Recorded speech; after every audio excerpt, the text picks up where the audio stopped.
estas cosas somos más que vencedores por medio de Cristo, aquel que nos amó. Proseguiremos por la senda más estrecha. Veremos a Cristo, el que un día nos llamó. Vamos. Aleluya. Qué bueno es Dios. Levante esas manos.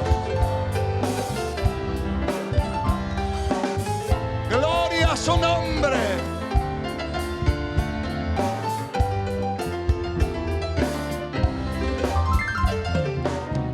Hay una senda muy estrecha y muy difícil. Por esa senda decidí yo caminar. Están las huellas del valiente de valientes, que con su sangre a mí me pudo rescatar. Si estás pensando que estás solo, no lo creas, que ya no puedes con la carga que hay en ti. Sigue luchando, que al final de esta carrera una corona está guardada para ti. Sigue luchando, que al final de esta carrera una corona está guardada para ti. ¡Aleluya! ¡Qué bueno! Grande es su nombre. Grande es el Señor.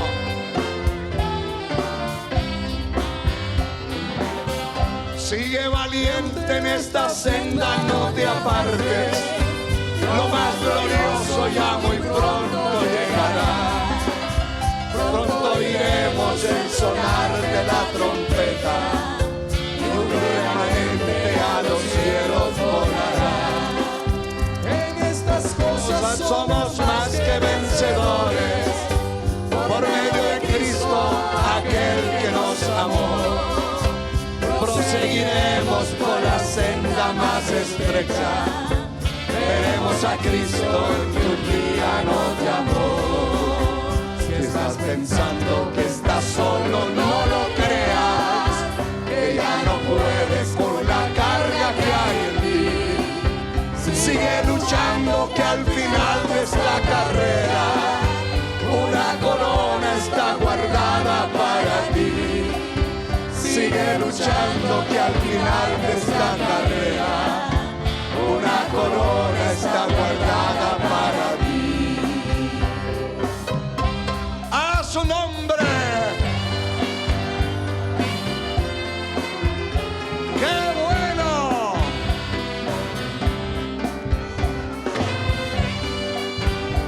¡Grande es Dios!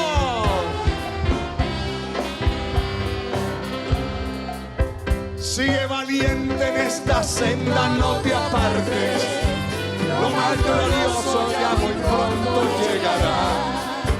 Pronto iremos el sonar de la trompeta, y un remanente a los cielos volará. En esta cosa somos más que vencedores, por medio de Cristo, aquel que nos amó. Proseguiremos por la senda más estrecha. Veremos a Cristo, aquel que nos llamó. Si estás pensando que estás solo, no lo creas, que ya no puedes con la carga que hay en ti. Sigue luchando, que al final de esta carrera una corona está guardada para ti. Sigue luchando, que al final de esta carrera una corona está guardada para ti. A su nombre. Aleluya.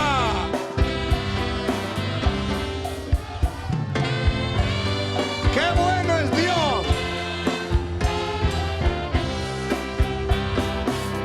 A ver, todos cantemos el coro.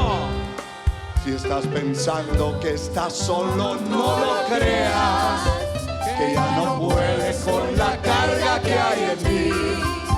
Sigue luchando, que al final de esta carrera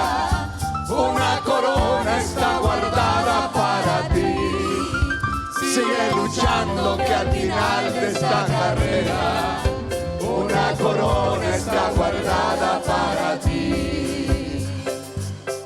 En estas cosas somos más que vencedores, por medio de Cristo, aquel que nos amó. Proseguiremos por la senda más estrecha, veremos a Cristo el que un día nos llamó. ¿Qué estás pensando? Que estás solo, no lo creas, que ya no puedes con la carga que hay en ti. Sigue luchando, que al final de esta carrera una corona está guardada para ti. Sigue luchando, que al final de esta carrera una corona está guardada para ti. Sigue luchando, que al final de esta carrera una corona está guardada para ti. Sigue luchando, que al final de esta carrera una corona está guardada para ti.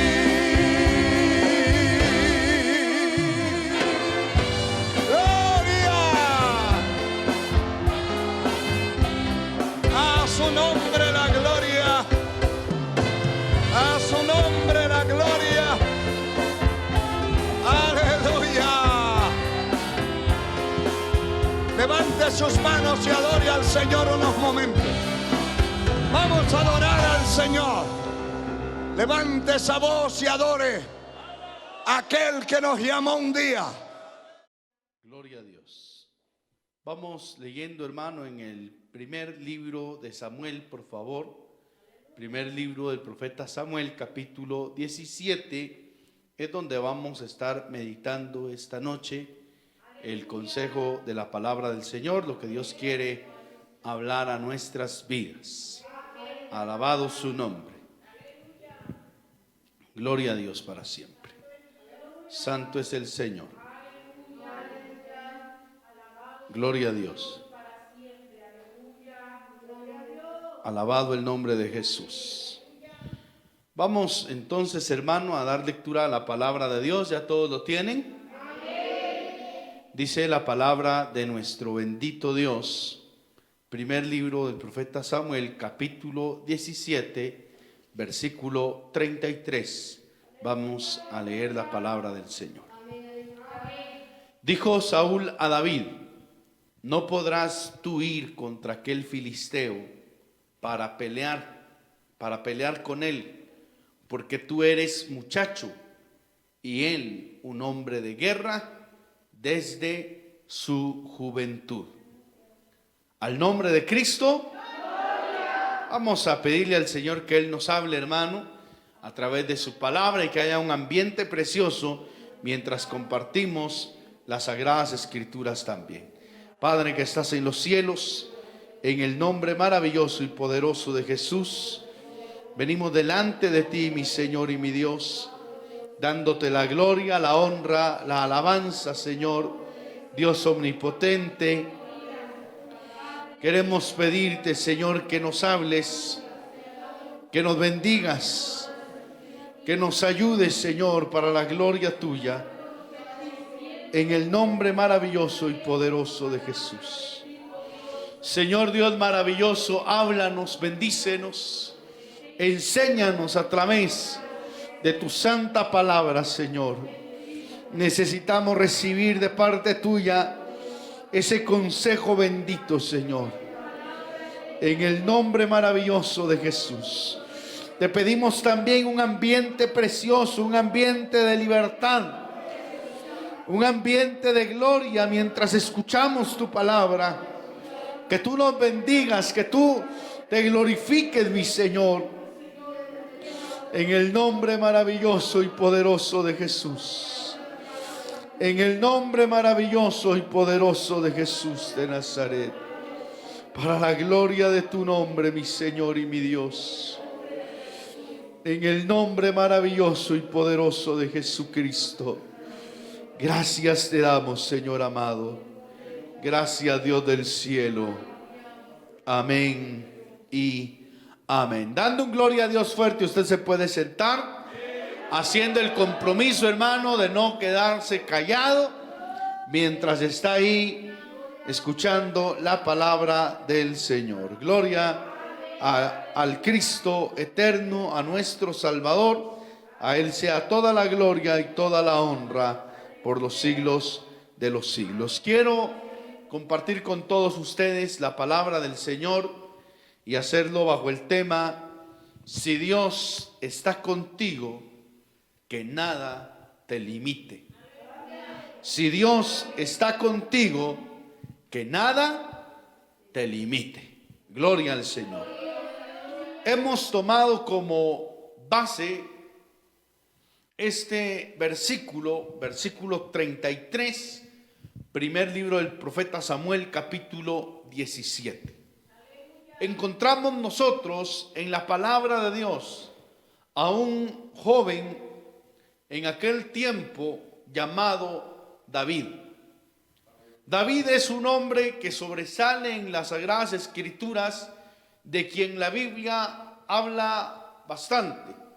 Tenemos bastante información de aquel hombre que llegó a ser el segundo rey en Israel. Gobernó un aproximado de años, de 40 años, un reinado, hermano, bastante fructífero, próspero y obviamente bendecido por el Señor. Un hombre que en muchas de las cosas nos resulta a nosotros un ejemplo grato y digno de imitar en diferentes situaciones. Tampoco fue un hombre perfecto, porque no existe un hombre perfecto. El único que ha gozado de perfección mientras ha estado en esta tierra ha sido nuestro Señor y nuestro Salvador. Él sí fue perfecto. Hermano, pero entonces, ¿por qué a veces decía él cosas duras? Entonces no era perfecto. Claro que Él es perfecto. Decir la verdad no es un pecado ni es un error. Amén. Decir la verdad es algo necesario. Y como usted y yo sabemos, nadie es monedita de oro para caerle bien a todos. Además, el Señor, aunque Él es Dios, usted se da cuenta que Él no está dispuesto a hacerse a la gente con tal de ganarse a la gente. Él tiene su verdad es única, su verdad es eterna, Él es la misma verdad. Y Él no está dispuesto a cambiar ni a negociar lo que ya está establecido por Él mismo. Amén. Entonces, por ende, por esa razón tan sencilla, Él tuvo enemigos. Pero era perfecto y es perfecto y seguirá siendo perfecto por los siglos de los siglos. Amén. Gloria al Señor. Vuelvo y le digo, hablando de David, es alguien de quien la Biblia nos habla bastante, nos dice muchas cosas. Se ha tomado varios capítulos para hablar de este hombre, y usted se da cuenta que sí, hay muchas cosas hermosas en la vida de aquel segundo rey de Israel. Este muchacho, este joven, escuchó en aquel tiempo que había una guerra. Él no era parte del ejército. Él era, para la vista de sus hermanos, un simple pastor. Un hombre que tenía que encargarse de las ovejas y estar al cuidado, al pendiente de las ovejas y no hacer más. Una tarea para sus propios hermanos, una tarea sencilla. Él era, hasta donde entendemos, el octavo hijo. Por esa razón, por ser el último, por ser el octavo, según algunas creencias, como que el octavo le había robado la perfección, porque acuérdense que el 7 es el número perfecto, y llegar a tener 7 hijos era como haber alcanzado la perfección. Pero el octavo ese es como el que se coló, ¿verdad? Como el que ya no lo querían, y algunos estudiosos han llegado a decir que David, pues por ser el octavo hijo, no era querido igual. Es decir, fue el que mató el cuadro, decimos aquí en Guatemala. Amén. También por ser el menor, entendemos nosotros que una de las costumbres de los judíos, o de los israelitas más bien, era que el hijo menor hiciera las tareas pues un poquito más deshonrosas, ¿verdad? Las tareas del hogar, las tareas de la casa, el ayudante del papá, etcétera, ¿verdad? Mientras que los otros, por haber crecido, podían ir delegando ciertas tareas a los menores y ya ir tomando su propio camino. Por eso pudiéramos decir de que el menor venía a ser como el criado de todos los demás, ¿verdad? Ese es un error que se ve en muchas familias de la tierra, no solo en Guatemala, eso se ve en muchos lugares. Al menor es al que le dejan todas las tareas, ¿verdad? El que tiene que hacerlo todo, y hay de aquel que se rebele, ¿verdad? El menor tiene que, digo en algunos casos, porque en otros también se van al otro extremo y es el más consentido, ¿verdad?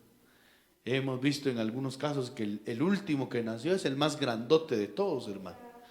A ese le dieron compota, le dieron concentrado, le dieron cereal, le dieron vitaminas, le dieron de todo, mientras que tal vez a los primeritos fueron los que más costaron, ¿verdad? Esos ahí estaban a puras hierbitas, y si no comían hierba, su problema, no comían. Pero el último, ¿no querés comer esto? Y todavía con aquella paciencia de darle lo que él pida, ¿verdad? También es un error, pero no voy a entrar en detalles. Vamos a centrarnos en David. Allá usted no sé qué estará haciendo, Dios lo ayude y le dé sabiduría. Amén. David entonces, siendo el último, fue enviado por su padre a dejarle una encomienda, un mandadito ahí a sus propios hermanos. Cuando este hombre, este muchacho llega, se da cuenta de un panorama bastante complicado, un panorama bastante desagradable, hermano. Y es que había un hombre que durante 40 días había estado vituperando, había estado humillando, maldiciendo, menospreciando a todo el pueblo de Israel. Y como no era un hombre cualquiera, sino que era un hombre, dice la escritura, un paladín, es decir, un hombre de experiencia en las armas, un soldado formado y forjado, hermano, en las batallas, y un hombre, digámoslo de esta forma también, que se entienda, un hombre preparado en la guerra, un hombre con muchas ventajas. Solamente su estatura ya era una gran ventaja, ¿verdad? Usted sabe que donde hay alguien alto, el más pequeño tiene que pensar las cosas antes de actuar o hacer algo. Tiene que medir bien las consecuencias, si se anima o no se anima, si puede o no puede, para no salir avergonzado. Era un hombre que superaba en altura a todos.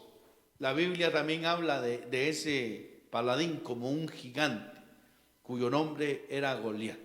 Sé que esta historia bíblica es, en la mayoría de casos, pues conocida por todos, pero siempre hay más de alguien que necesita escuchar y aprender. Amén. Un gigante que todos los días gritaba. ¿Y quién le iba a decir que no al gigante? ¿Quién se le iba a parar?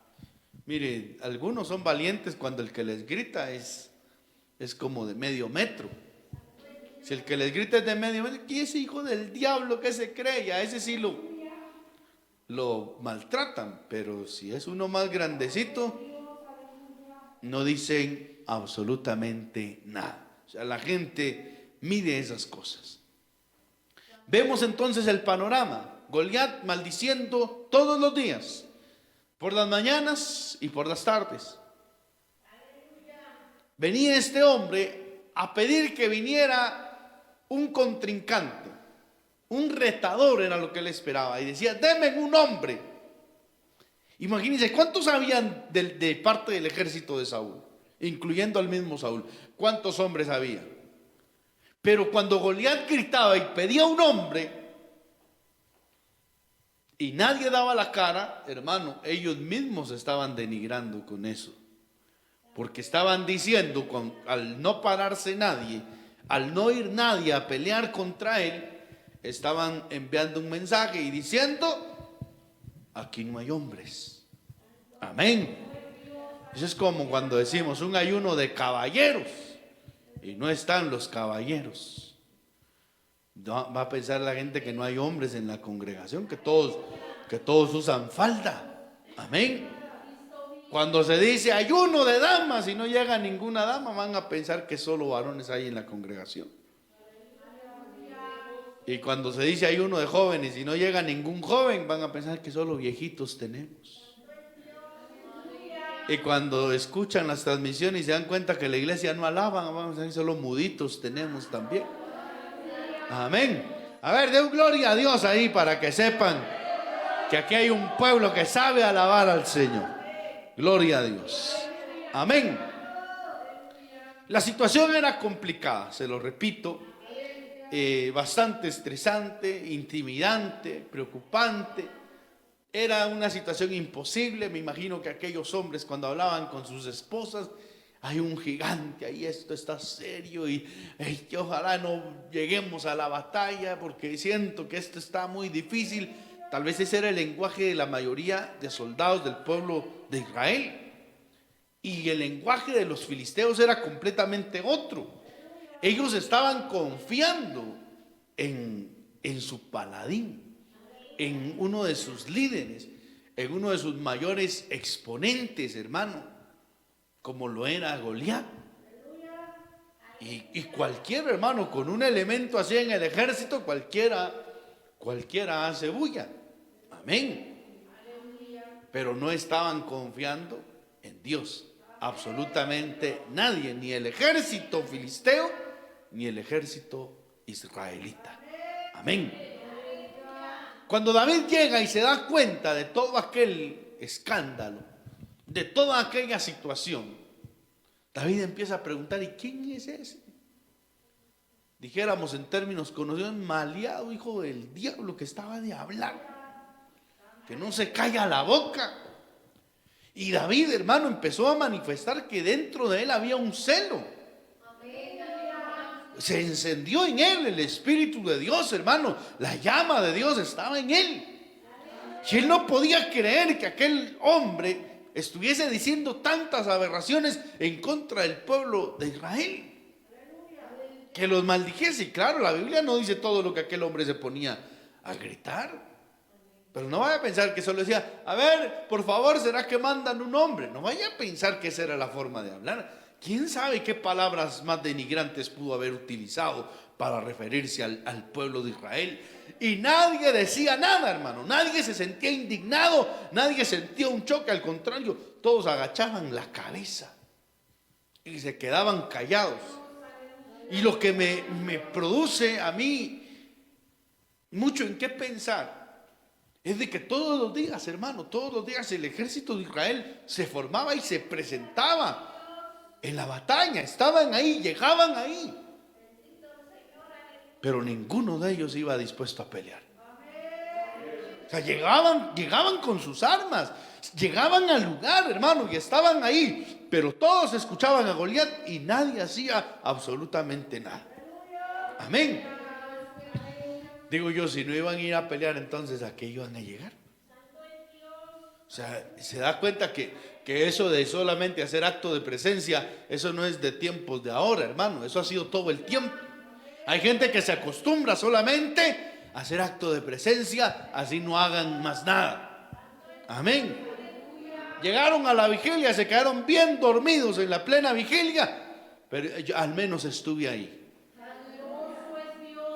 Otros dicen: llegó al ayuno, no, nada, sacó su tamalito ahí de chipilín o de frijol camagua, ¿verdad? Y se lo comió ahí sin que nadie lo viera, a escondidas. Y dice: estuve en el ayuno. Gente que dice: voy al evangelismo, estuve en el evangelismo. Y ahí estuvo, hermano, con el celular sentado en la banqueta. Todo el tiempo que duró el evangelismo, ahí se sentó, sacó su videojuego y se puso a jugar. Estuvo en el evangelismo, hizo acto de presencia, pero no hizo nada. Amén. Le digo, hermano, y le voy a decir esto más directo todavía para que lo entienda mejor. Hay gente que está en la iglesia, hermano, y no están peleando ni están sacando las armas. Solo están haciendo acto de presencia, solo están haciendo bulto. Amén. Puede haber una congregación de 300 personas, pero que hacen solamente bulto. Uno habla bonito, otro canta bonito, otros dirigen, hay diferentes comisiones, pero delante de Dios esa gente no está peleando la batalla. Si viniera el diablo y soplara, hermano, con un soplido los bota a todos. Porque no es una iglesia firme, no es una iglesia estable, no es una iglesia que esté peleando la batalla. Amén. ¿Y quién es el culpable? Los pastores, hermano. ¿A quién le vamos a echar la culpa? Hay que señalar a los pastores, porque los pastores tienen que cuidar la grey de Dios, tienen que apacentar la grey de Dios. Los pastores son los que tienen que promover en la congregación un espíritu de búsqueda del rostro del Señor. Amén. Fue el Señor Jesucristo el que les dijo a los apóstoles: vamos a orar. Luego que Él se fue, les dijo: sigan orando. Ellos se fueron, hermano, me imagino por instrucción de alguno de los 12. Dijo: vamos al aposento alto. Y allá se fueron a orar cuando vino el Espíritu Santo. Pero los mismos apóstoles promovían que la iglesia ayunara, que la iglesia buscara a Dios. Eso de las vigilias, no vaya a pensar que eso fue un invento nuestro, porque a nosotros se nos alumbró el foco. No. Eso es bíblico, hermano. Sacar tiempo de oración. Ahí tiene que estar el pastor velando porque la iglesia busque a Dios. Y no pararse un pastor en un púlpito y decir: cada uno de ustedes busque a Dios como pueda, haga lo que quiera, ore si puede, y si no puede, no ore, que así está bien. No, hermano.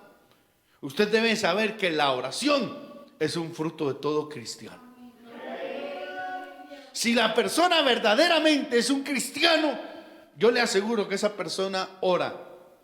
Si no siente orar, disculpe, esta es una gran verdad, no le tendría que pedir disculpas, pero si no le gusta orar, si no siente orar, está muerto.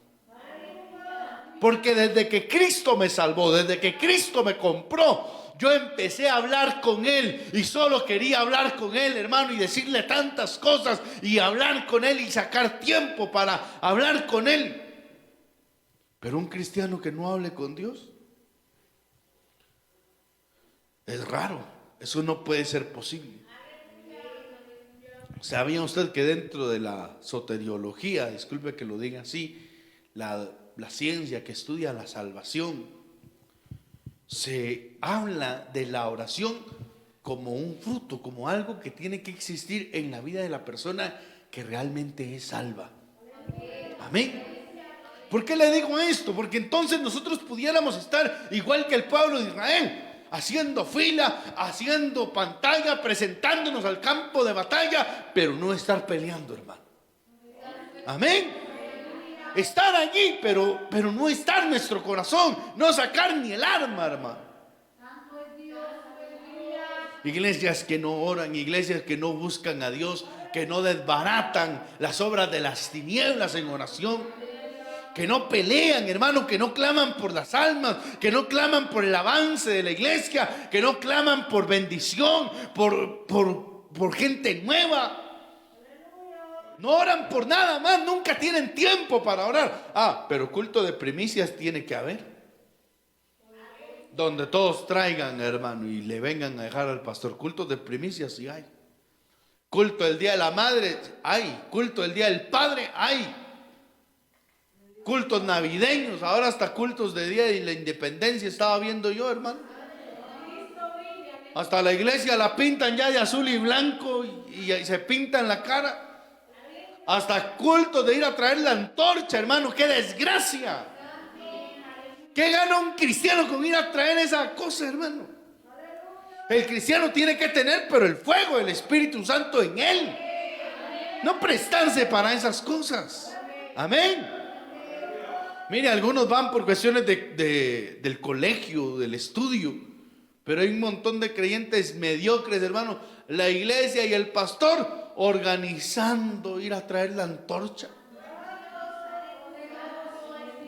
Disculpe, lo voy a decir así: ridículos, payasos. Esas cosas no se tienen que mezclar, no se tienen que meter a la congregación. Nosotros estamos buscando un fuego, estamos viviendo bajo otro fuego, que es el fuego del Señor, el fuego de su presencia, el fuego de su espíritu. Lo demás es externo, lo demás es secular. Ahí están, hermano, hasta con versículos bíblicos ahí en las playeras, pintándose ahí una carita, hermano. Mire, un pastor le enseña a la congregación a ser buenos cristianos. Y siendo buenos cristianos, van a ser buenos ciudadanos. Amén. El cristiano que honra a la palabra de Dios va a ser un excelente ciudadano. Ese es nuestro trabajo, no estar promoviendo antorchas, hermano, ni haciendo ahí comiditas típicas. Que vamos a celebrar el culto del día de la independencia, y uno trae chuchitos, el otro trae tamalitos, el otro trae pepián, el otro trae rellenitos, el otro que trae, a ver, enchiladas y todo lo típico, hermano. Y vamos a celebrar el cumpleaños de la patria, dice. Hay que estar perdido uno para andar haciendo esas cosas, hermano. Esas iglesias no hacen temblar el infierno. No se siente la presencia de una iglesia que ande haciendo esas cosas, hermano.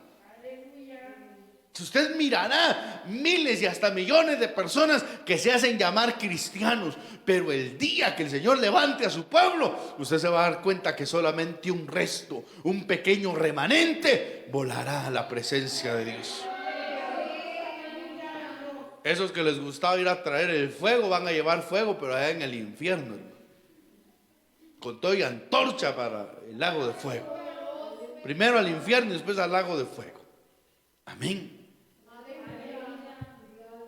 No necesitamos una iglesia que ande apantallando. No necesitamos una iglesia que solamente haga acto de presencia, que graban discos, que cantan bonito, que hacen esto, que hacen rifas. No, necesitamos una iglesia que impacte en esa tierra, hermano. Como dijo el Señor refiriéndose a su iglesia: ustedes son la sal de la tierra, ustedes son la luz del mundo. Una ciudad asentada sobre un monte no se puede esconder. Amén. Y si la sal pierde su sabor, ¿con qué más podrá ser salada? ¿Para qué otra cosa puede servir? Eso lo dijo el Señor hablando de su iglesia. Así que usted y yo no estamos aquí esta noche para llenar un requisito. Estamos aquí porque amamos a Dios, porque anhelábamos estar en la casa de Dios, porque queríamos adorar, porque queríamos sentir su gloria, estar en su presencia, queríamos llenar el alma, queríamos fortalecernos.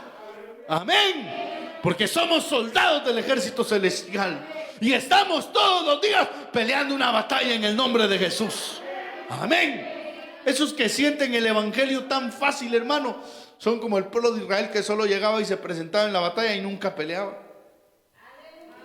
Como esos cristianos, hermano, que miran que hay una persona ahí haciendo algo malo y nunca le predican, nunca le evangelizan. Amén. Mire, a la mayoría de cristianos les gusta darle duro a los pobres borrachitos. A los borrachitos les dan duro. Usted, hijo del diablo, se irá al infierno. Mire cómo lo tiene el diablo, todo sucio, todo asqueroso. A ese pobre borracho, y Dios, hermano, y peor si ya ni siente, hermano, que un empujoncito se va el pobre borracho al piso. A ese cualquiera lo maltrata. Pero usted le predicaría con ese mismo ímpetu y esa misma fuerza a un marero, a un cholo, como les decían, cholo mates, ¿verdad? A un cabecilla de pandilla le hablaría a usted igual. Porque al pobre borracho, ¿verdad? O al viejito que no quiere aceptar a Cristo: acepte, viejo miserable, mira, se va a ir al infierno y no quiere reconocer. Como el viejito ya ni puede hablar porque se le cae la placa, si es que tiene. A ese le da duro. Al borracho que ya ni responder puede, que ya no sabe ni lo que le están diciendo, a ese le da duro. Y si se encuentra un narco, y si tiene que hablar de la palabra de Dios a un narco, ¿se lo hablaría así de fuerte también? ¿O solo siente valor cuando es una persona, no estoy menospreciando a nadie, pero es una persona que no le puede hacer daño. ¿Y qué tal si fuera un tremendo sicario al que usted le estuviera hablando? ¿Tendría el mismo denuedo? ¿Tendría el mismo valor? ¿O le temblarían las piernas?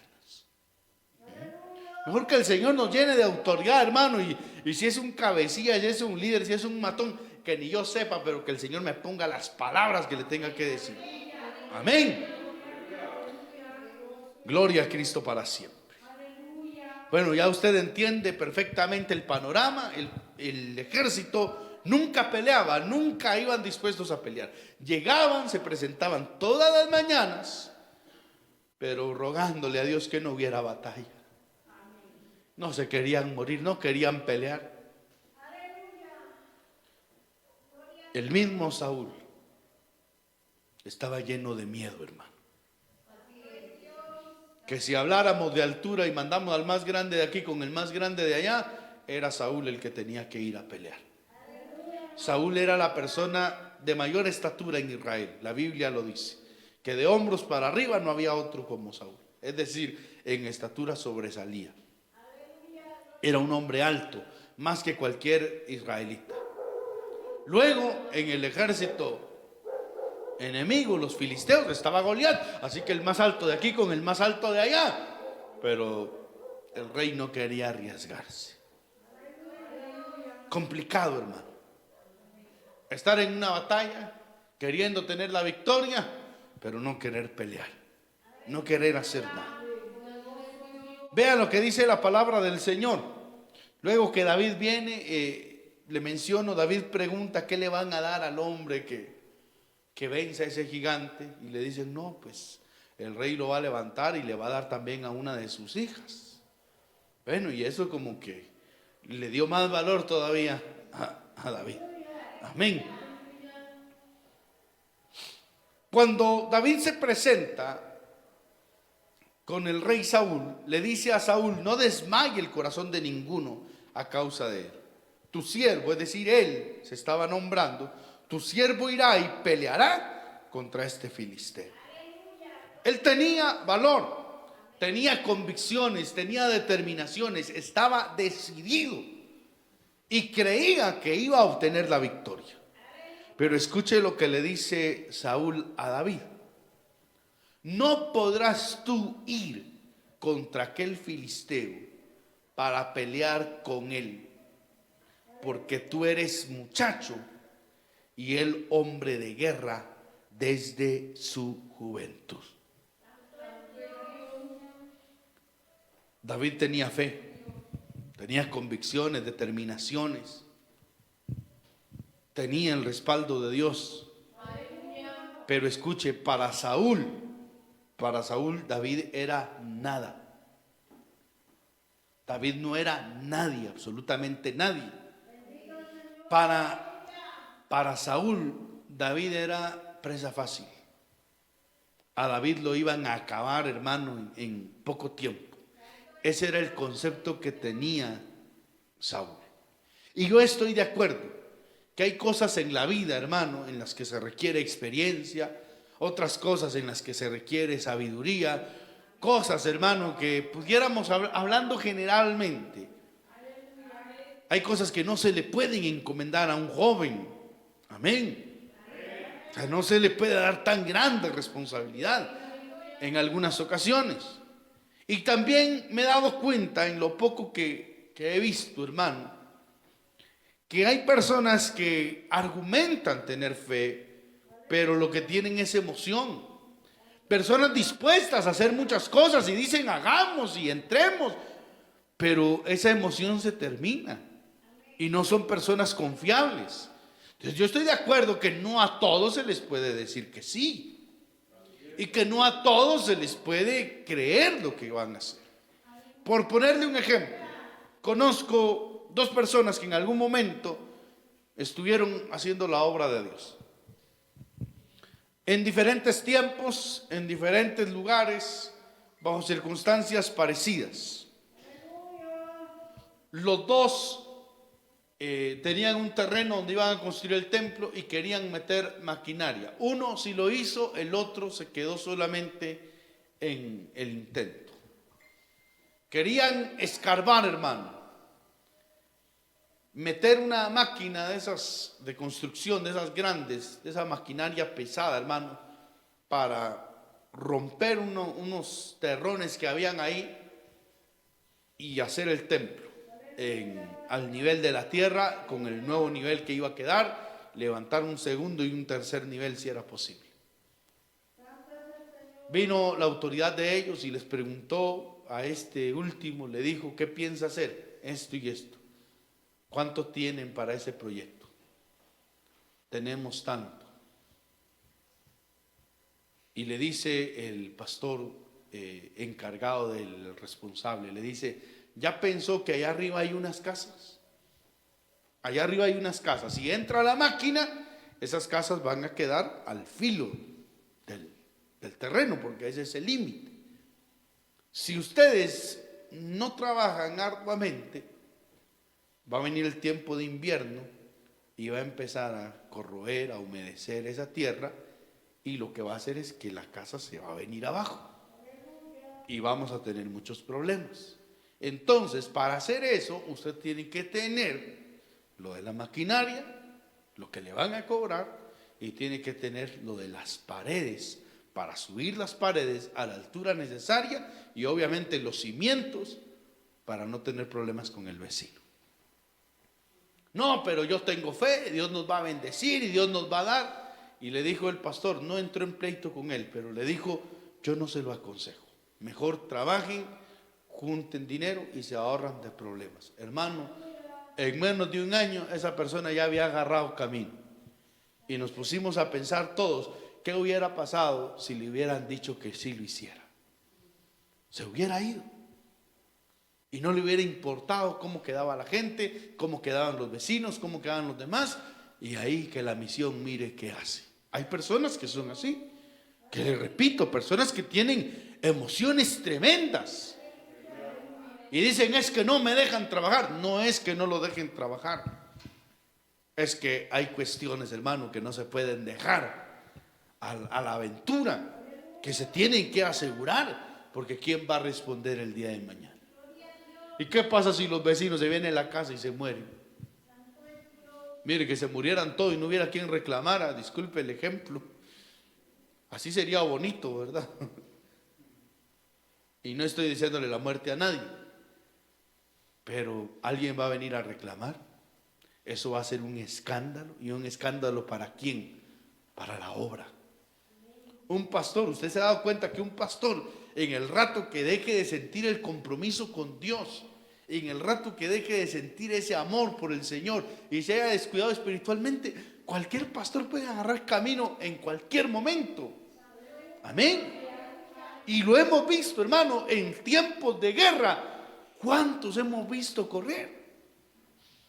En tiempos de guerra, en tiempos difíciles, ¿cuántos han hecho sus maletas y mejor se van? O sea, eso es algo que uno ha aprendido. Pero también le digo, han habido hombres de Dios que tal vez en algún momento se les aconsejó que no, pero su fe, la fe que tenían puesta en el Señor, les ayudó, lograron obtener algún recurso y luego la autorización, y se metieron y lograron lo que parecía inalcanzable, hermano.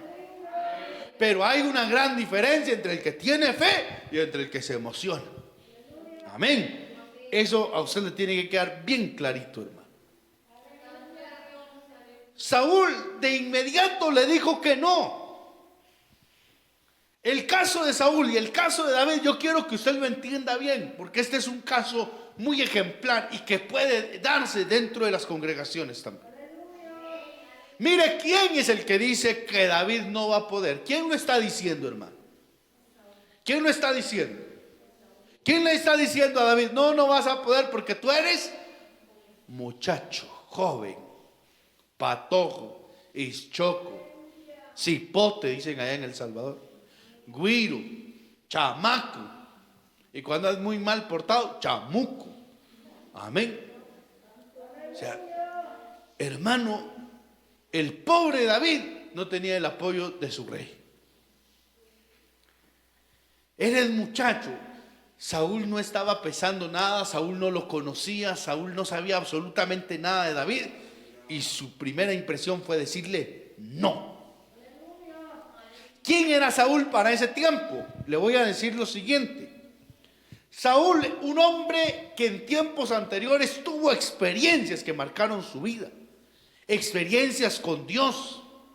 Saúl era un hombre que en algún momento fue ejemplo de valentía, ejemplo de llenura de la presencia de Dios y ejemplo de humildad. Pero ¿quién es el Saúl de ahora? Dice que el Saúl de ahora es nada más que un hombre lleno de miedo, que no tiene la misma unción ni las mismas determinaciones que tenía antes. Ya no tiene la misma valentía y no tiene la fe que en algún momento habitó en su corazón. Un hombre sin visión que miraba incapacidades, sus propias incapacidades y deficiencias. Saúl primero tendría que haber visto, siendo un hombre espiritual, que Dios los iba a defender. Si Saúl hubiese estado bien parado, hermano, ante los ojos de Dios, Saúl nunca hubiera perdido la fe de que Dios iba a pelear con ellos y por ellos, hermano. Amén. ¿Dónde se da cuenta usted de que su líder está perdiendo la secuencia, está perdiendo lo espiritual, está perdiendo la conexión con Dios? Cuando dices, a ver cómo nos va a ir, a ver qué tal nos va. Si nos va mal, pues ¿qué podemos hacer? Ese día, hermano, ese día vaya a buscar otra congregación donde congregarse. Porque ese día su pastor dejó de ser aquel hombre de Dios que decía, todo lo podemos en Cristo que nos fortalece. Amén. Dios bendiga a esos pastores que dicen, en el nombre de Jesús vamos a comprar un terreno, y lo compran. Dios nos va a dar un templo, vamos a construir un templo, y lo construyen. Dios nos va a dar cámaras, Dios nos va a dar equipo, Dios va a traer gente, vamos a abrir nuevas iglesias, y lo hacen, hermano. Dios bendiga a esos hombres de Dios que hablan por fe y en fe y trabajan por lograr las cosas. Y Dios tenga misericordia de aquellos, hermano, que se les va un año, no quieren abrir otra iglesia, otro año no quieren abrir otra, y solo predican ahí donde mismo, y otros que ya ni ahí quieren predicar. Predique usted, yo voy a predicar de aquí a 2 meses, me voy a poner en el calendario. Qué triste, hermano, pero hay gente así, Saúles que perdieron la presencia de Dios. Y que puede venir alguien con fe, puede venir alguien con visión, puede venir alguien que ame a Dios, puede venir alguien que le crea a Dios, pero ellos no creen nada, hermano. Mire, el apóstol Pablo conocía muy bien este ejemplo seguramente, y le da un consejo a Timoteo, sabiendo que Timoteo era un pastor joven, pero que conocía las escrituras, hermano. Le dice, las has sabido desde tu niñez. Un muchacho que fue instruido por su abuela y por su madre. Esa abuelita no le enseñó a ver novelas, y la madre tampoco, hermano. ¿Qué le enseñaban? La palabra de Dios. Amén.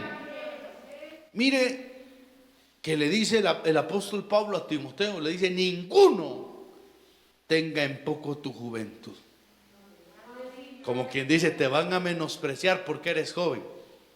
Hermano, y eso es difícil, no vaya a pensar que estar en el ministerio y ser joven es fácil. Eso es difícil, tiene sus complicaciones.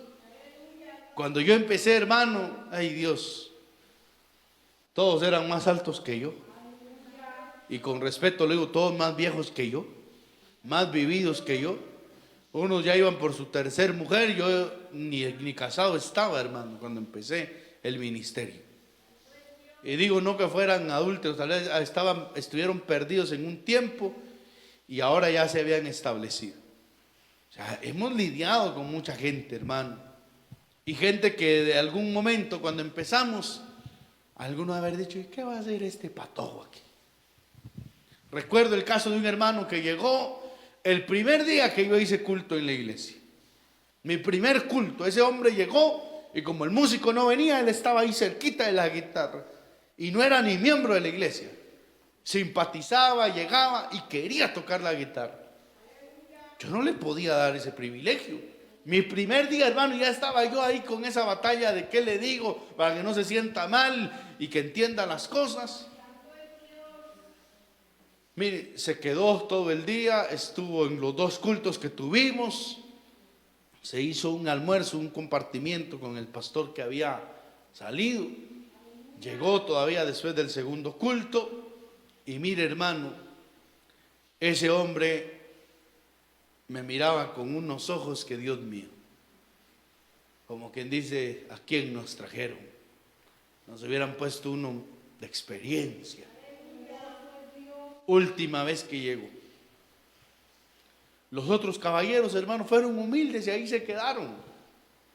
Y le digo, no voy a hablar de que ellos me faltaban al respeto y nada por el estilo, porque en algunas cosas tenían temor de Dios. Pero aún así no fue fácil, hermano. Amén. Unas damas que bien pudieran ser mis mamás y otras hasta mis abuelitas, hermano. Y otras tal vez hasta mi bisabuela también. Amén. Y uno pastoreando gente mayor.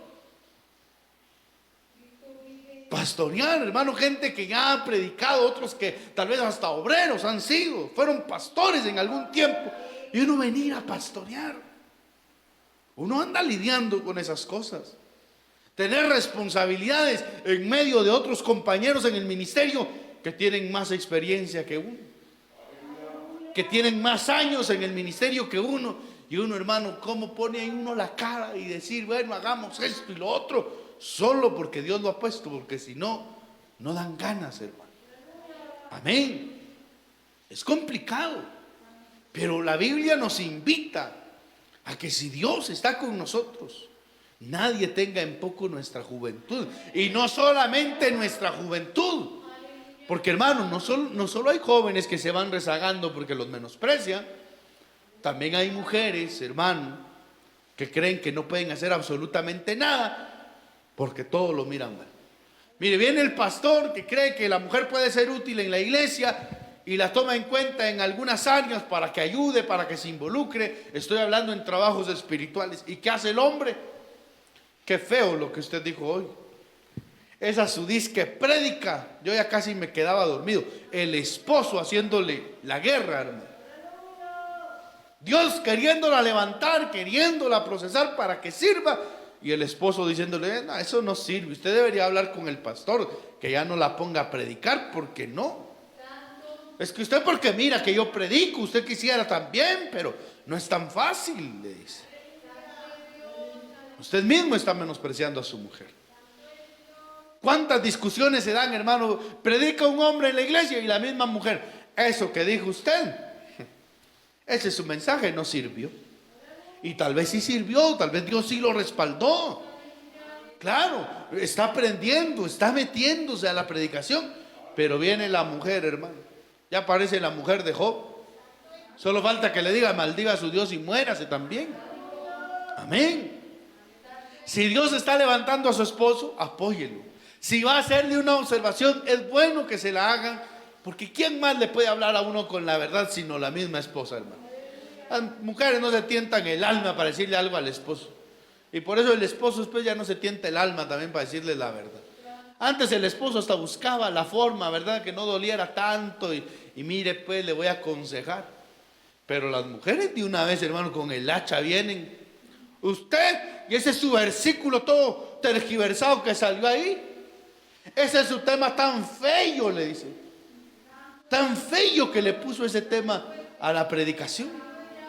De una vez lo mata, hermano. No, pídanle a Dios la sabiduría para decir las cosas también. Que con sabiduría se va a seguir edificando. ¿Cuántas personas pueden estar en la iglesia que no quieren servir, que no quieren ser útiles porque alguien los menospreció? Porque alguien los vio muy jóvenes. O también, no quiero ofender a nadie, pero hay que decirlo. O tal vez lo vieron muy viejo ya. Hay gente que menosprecia a los viejos. Una iglesia muy joven y mira a los pobres viejitos, a estos ojalá se vayan para otra iglesia. Esta iglesia no es para ellos. Estos viejitos aquí no se van a adaptar nunca. Hermanos, son almas. Y el alma que llega al templo, que llega a buscar a Dios, se va a adaptar, le va a gustar, se va a gozar. Yo no puedo decir que esta es una iglesia solo de jóvenes, o esta es una iglesia solo de menores de 40 años. Y el que tiene más de 40 aquí ya no mucho se adapta, busca otra iglesia. No, hermano. Ni tampoco decir esta es una iglesia solo de profesionales. El que no es profesional aquí no se va a sentir bien. Mentira, hermano. O esta iglesia solo es para gente que tenga recursos. Aquí el pobre no se va a sentir bien. Ese es un error, hermano. La casa de Dios es para todos. Y en una iglesia, en un templo, debería haber diversidad de creyentes. Deberían haber ricos, pobres, altos, bajos, gordos, flacos, profesionales, no profesionales, empresarios, jornaleros, gente del campo, gente dueña de fincas, porque el evangelio es para todos, hermano.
Pero en el proceso te voy a hacer llorar, porque por el fuego te voy a hacer pasar. Quiero una sonrisa cuando todo va mal.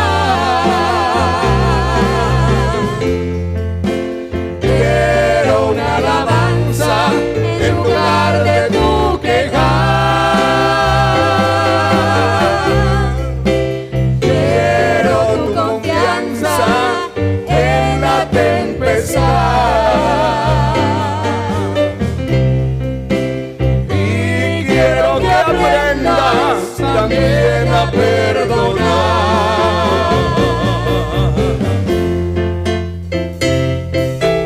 Aleluya. Es importante entender que tenemos que pasar por situaciones complicadas en la tierra.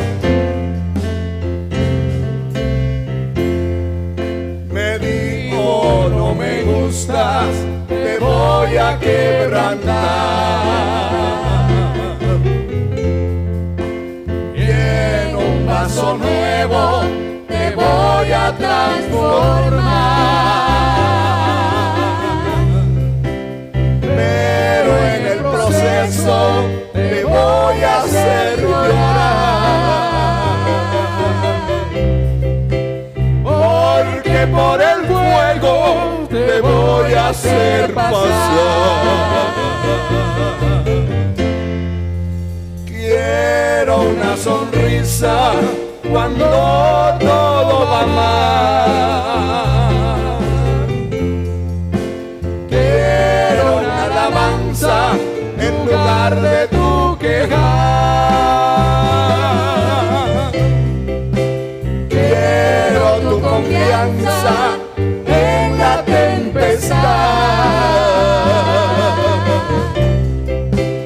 y quiero que aprendas también a perdonar.